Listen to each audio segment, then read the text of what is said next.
नीतीश एक बार फिर से भाजपा की गोद में और सरकार बना भी लिया है, क्या कहेंगे?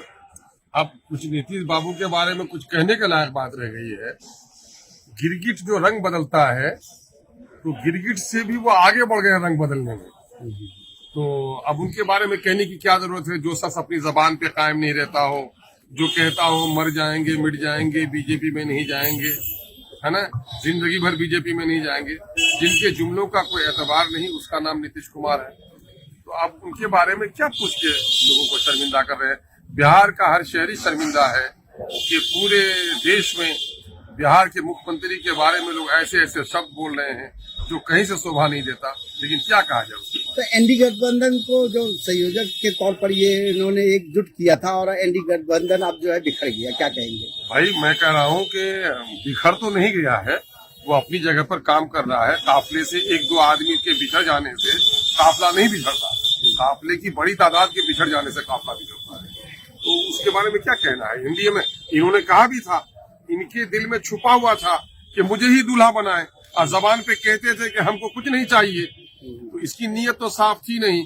अब ये दिल से गए हैं कि मजबूरी में गए हैं बीजेपी में, ये तो वक्त ही बताएगा। वैसे अब की बार ये शायद कुछ नादिम से है, शर्मिंदा से है ना। वजीर आला बन गए हैं, लेकिन चेहरे की नमक और जबान में ताकत नहीं है कि वजीर आला बोलना हो जैसे। तो चुनाव आ रहा है, क्या एमआईएम का क्या स्टैंड रहेगा इस बार बिहार में? एमआईएम का स्टैंड कल जो था आज वो है, कल भी रहेगा। एमआईएम इख्तिदार की हवस के लिए लड़ाई नहीं लड़ती। एमआईएम बिहार समेत मुल्क के दीगर दूसरे हिस्सों में अदल और इंसाफ के कयाम के लिए लड़ाई लड़ती है, महरूम तबकात को उसको हक दिलाने के लिए लड़ती है, और इस देश के दस्तूर, आइन और संविधान के मुताबिक राज्य और देश चले उसकी लड़ाई लड़ती है।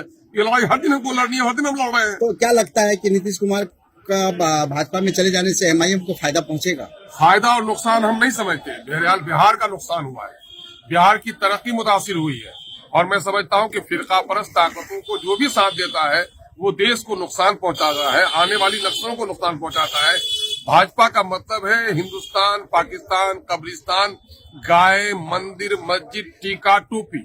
ये शब्द उनके डिक्शनरी से निकाल दीजिए तो बिन पानी के जिस तरह तड़पते वो मछली मर जाती है, बीजेपी मर जाएगी। ये गए हैं उसी को करने के लिए।